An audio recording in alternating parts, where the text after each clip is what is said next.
ընդհանրապես ինչու՞ն է կանում ամբողջ աշխարհում կոլեգիալ մարմինների ստեղծման անհրաժեշտությունը։ Գրեթե յուրաքանչյուր պետության, տնտեսության այն ճյուղերը, որոնք ասում են որպես բնական մենաշնորհ, մշտապես առնչվում են պետության, տնտեսվարողի եւ սպառողի իրար հակասող շահերին, որոնք են դրանք։ Պետությունը մի շահ ունի շատ հարկեր հավաքել, շատ ներդրումներ կատարել,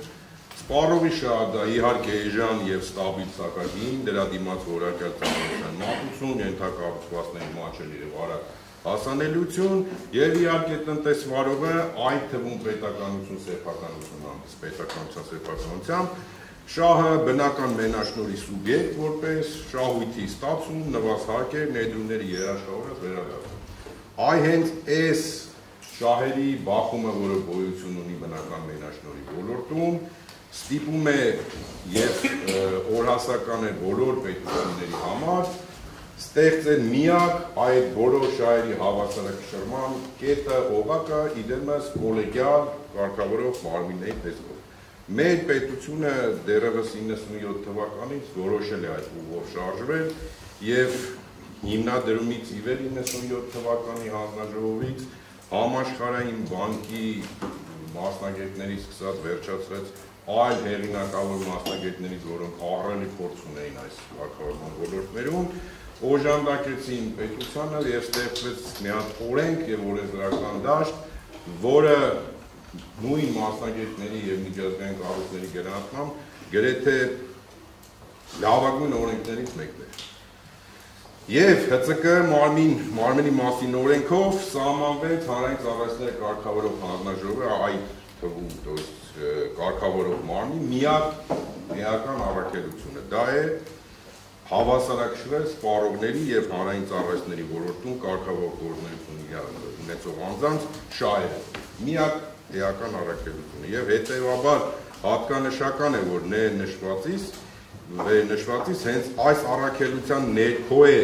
պետությունը հանդիսանում եւս կարգավորման սուբյեկտ իր պետական սեփականություն հանդիսացող ընկերություններով։ Հիմա բնական մենաշնորհ համարվող բարդագույն տնտեսական ճյուղերը չեն կարող կարգավորվել մեկ պաշտոնյայի կողմից։ Եվ աշխարհի պետությունները կարգավորող մարմինները, որոնք ստեղծել են, դրանք գրեթե չկա բացառություն երևի, բոլորը կոլեգիալ են։ Կոլեգիալ են նաև, որովհետև հնարավոր չի այս բարդագույն, ծանրագույն, մեծ ֆինանսական շրջանառությունների ենթակառուցվածքների տեխնոլոգիաներով պայմանած մարմինները կարգավորի միանձնյա եւ կրել դրա համար միանձնյա ամբողջ պատասխանատվությունը։ Օրինակ, պատկերացրեք ինչքան որպես անալոգիա բերեմ, որպես օրինակ, պատկերացրեք օրենսդիրի նախագահ, բան ընդունում, որի արդյունքում օրենսդիրի նախագահը արդարադատության նախարարության հաղորդման հիման վրա իրավունք է ստանում միանձնյա օրենք ընդունել, որի կատարման պատասխանատվությունը դրվում է ազգային ժողովի վրա ամբողջությամբ։ Այստեղ է նաև խնդիրը ինստիտուցիոնալ առաջանում, որովհետև ըստ էության բազմաթիվ իրավական, տնտեսական գործառույթներ դառնում են անիմաստ։ Օրինակ, ինչպես բացակի կամ բացակի ինստիտուտ։ Հիմա ինչ-որ կասեմ, պարոն Մեսրոպյան, խնդրում եմ չանձնավորեք, որպես հանձնաժողովի նախագահ եմ ասում, օրինակ ինչքան կլիներ ուրախ հանձնաժողովի նախագահը, եթե ինքնաբացակը կամ բացակը ընդունվեր, որովհետև նախագահի ընդունած որոշման ամբողջ պատասխանատվությունը կրելու են 4 անդամները հանձնաժողովի։ Այսինքն ըստ էության ինքը ստացվում է մի հատ աբսուրդային իրավիճակ, որով պատասխանատվության համար պատասխանատու են այն մարդիկ, որոնք այդ գործողությունը չեն կատարել։ Ավելին, սահմանադրական կարգավորող անկախ մարմինները Հայաստանի Հանրապետության ըստ էության երկուսն են։ Դրանք հանձնաժողովն է հանրային ծառայություններ կարգավորող եւ կենտրոնական բանկը։ Այլ կարգավորող մարմին չկա, որովհետեւ նրանց է մենակ օրենսդրությամբ բնորոշ են գործառույթները, որոնք բնորոշ են կարգավորողին, մասնավորապես սահքագնի սահմանում, գործունեության լիցենզիայի տրամադրում, այսինքն իրավունք, որ գործունեություն իրականացնեն, շուկայի կանոնների սահմանում, վերահսկողության սահմանում եւ այլ։ Երկուսն էլ կոլեգիալ են, մինչ օրս։ Հիմա օրինակ հարց է առաջանում, եթե օրենսդիրը, պետությունը որոշում է կարգավորողների նկատմամբ կիրառել որոշակի առանձնահատուկ մոտեցում, ինչի նույն սկզբունքը չի կիրառվում մյուս կարգավորող մարմնի վրա, մասնավորապես կենտրոնական բանկի։ Չէ՞ որ այնտեղ էլ բանկերը կարող են նման խնդիր առաջացնել եւ կարող է օրինակ առաջնահերթություն առաջանալ ֆինանսների նախարարության հաղորդման հիման վրա հանձնարարել կենտրոնական բանկի նախագահին դադարեցնել օրինակ մի հատ բանկի լիցենզը։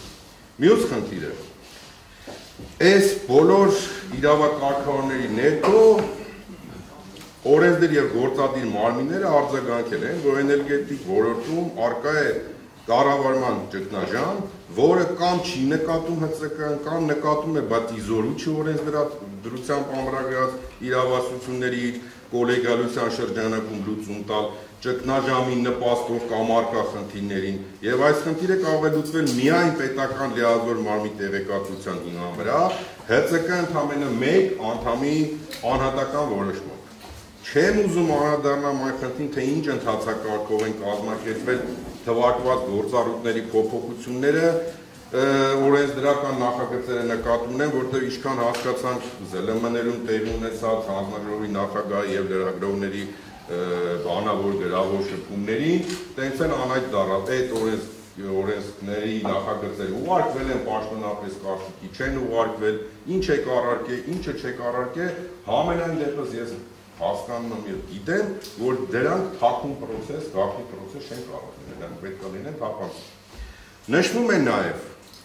օրենսդրի եւ գործադիրի կողմից, որ ճգնաժամը լուծելու այս իրավական գործիքակազմի կիրառումը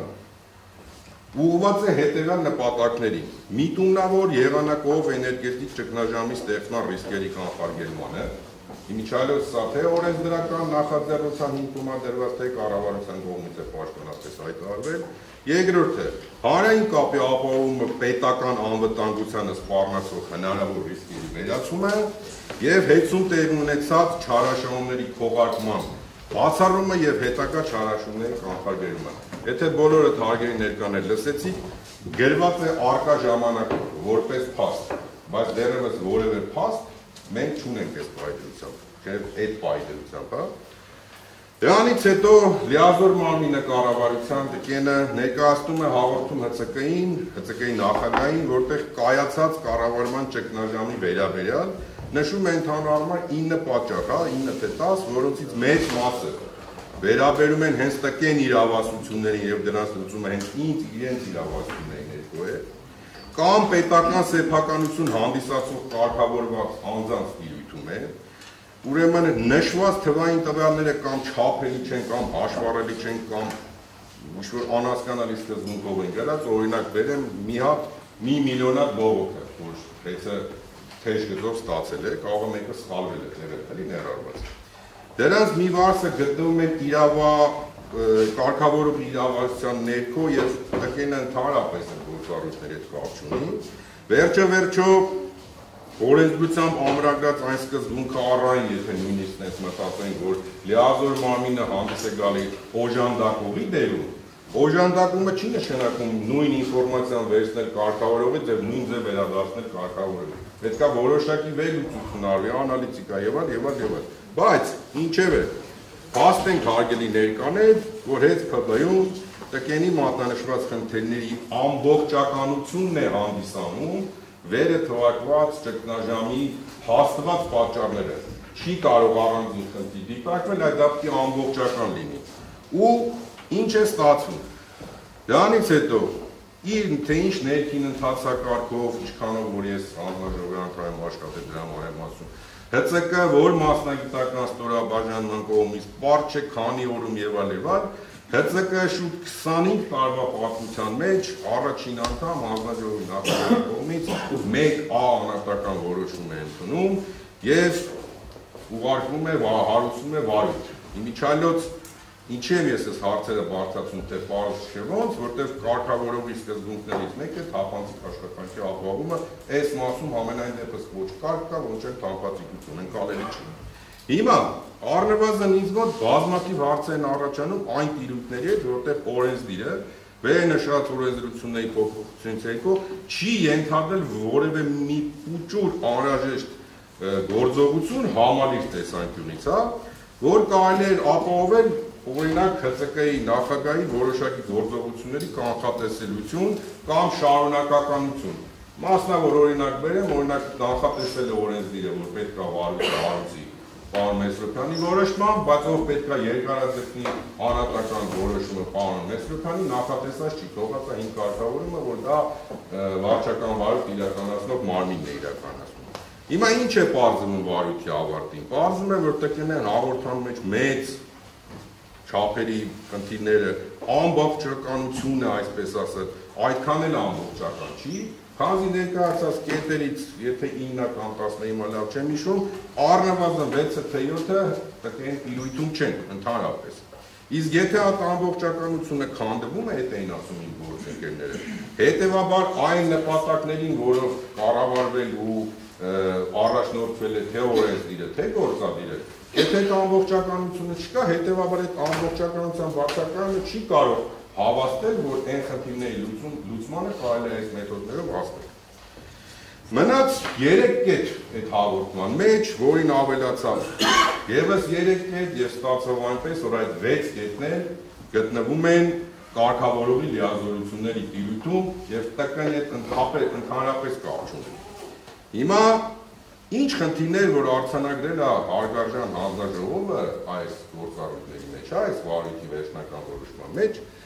դրանք այն խնդիրներ են, որոնք մշտապես կան եւ լինելու են, որովհետեւ դրանք պայմանավորված են նախ եւ առաջ աշխարհում դեռևս այլ տեխնոլոգիա չմտածած գործող էլեկտրական էներգիայի բաշխման տեխնոլոգիայով, այլ տեխնոլոգիա մարդկությունը չի մտածել։ Պայմանավորված է մեծածավալ իմ բաժնետիրոջ կողմից, որին ես այստեղ ներկայացնում եմ, արդյունքում ներդրված նոր ժամանակակից հաշվառման էլեկտրաէներգիայի մեթոդներով, որոնք հնարավոր չի, որ ներդրման ժամանակ նման խնդիրներ չառաջանա։ Վառ օրինակը վերջերս արկա համակարգի խափանումներ։ Կարգավորողը արկային զրկեց լիցենզիայից, ամբողջ Հայաստանի Հանրապետությունը զրկված է մի քանի օր որոշակի ֆինանսական գործողություններ անելով։ Համեմատելու հանգիստ տեղ ունենք, հարգելի հանձնաժողովական մեջ։ Եվ վերջապես, իհարկե, այս գործունեությունը միանշանակ կապված է մարդկային գործունի հետ, իսկ մարդը ցավոք սրտի Աստված այնպես է ստեղծել, որ մշտապես սխալական է եւ կարող այդ գործոնի հետևանքով առաջացնել եւ վնաս եւ իոտ։ Եվ վերջապես, ես կուզենայի այս մասը անպայման նշել, որտեղ բազմիցս տարբեր պաշտոնյա, ոչ պաշտոնյա քաղաքական գործիչների կողմից նշվել է, ինչի այս ամենը տեղի ունեցել, որովհետև կա որոշակի ՀՑԿ-ի անգործության մատնվելու խնդիրը։ Իմ մասնագիտական, փորձագիտական ենթադրությունների, եզրակացությունների հիման վրա պետք է մատնանշեմ, որ ՀՑԿ-ի գործառույթների իրականացումը տեղի ունենում ժամանակային երկու տիրույթում, պրեանտե եւ դե ֆակտո, այսինքն նախապես եւ կատարված փաստի հիման վրա։ Ուզես թե չուզես, կարգավորման գործառույթի եւ պլանավորումը եւ իրականացումը կատարվում է այդ երկուսի, այսինքն կանխատեսելի եւ փաստացի ժամանակային տիրույթում։ Իհարկե նաեւ փաստացից հետո։ Սա սակագների հաշվարկման մեթոդոլոգիայից եւ վերջացած փաստացի թե ինչ է կատարվել։ Ավելին ասեմ ձեզ, եթե որպես օրինակ բերեմ օրինակ պարոն Արմինյանը չի թողի խափեմ, ներդրումային ծրագրերի իրականացումը։ Ես ճիշտ եմ, չէ՞ հիշում պարոն Արմինյան, որ յուրաքանչյուր ներդրումային ծրագիր կլինի դա Հայաստան էլեկտրական ցանցեր կամ չգիտեմ Գազպրոմ Արմենիա, որոնք ուղարկում են հանձնաժողովի հաստատմանը, մշտապես գրավոր ուղարկում են կառավարության լիազոր մարմնին իրենց կարծիքին։ Ճիշտ եմ հիշում։ Կա այդ պրակտիկան, պահպանվում է։ Հետևաբար խոսք գնալ, որ հանձնաժողովը տեղյակ չի եղել կամ կառավարությանը տեղյակ չի պահել կամ լիազոր մարմին այն խնդիրներից, որոնք առկա են այս վիճակում, եւ այն պարագայում, երբ որ ներդրումային ծրագրերը գրավոր ուղարկվում են կառավարության լիազոր մարմնին եւ նա չի արձագանքում որևէ, չի կարելի ասել, որ հեծի ներդրումները իրականացել է կառավարության գործունեության կամ քաղաքական տնտեսական ուղղություններին ոչ համահունչ։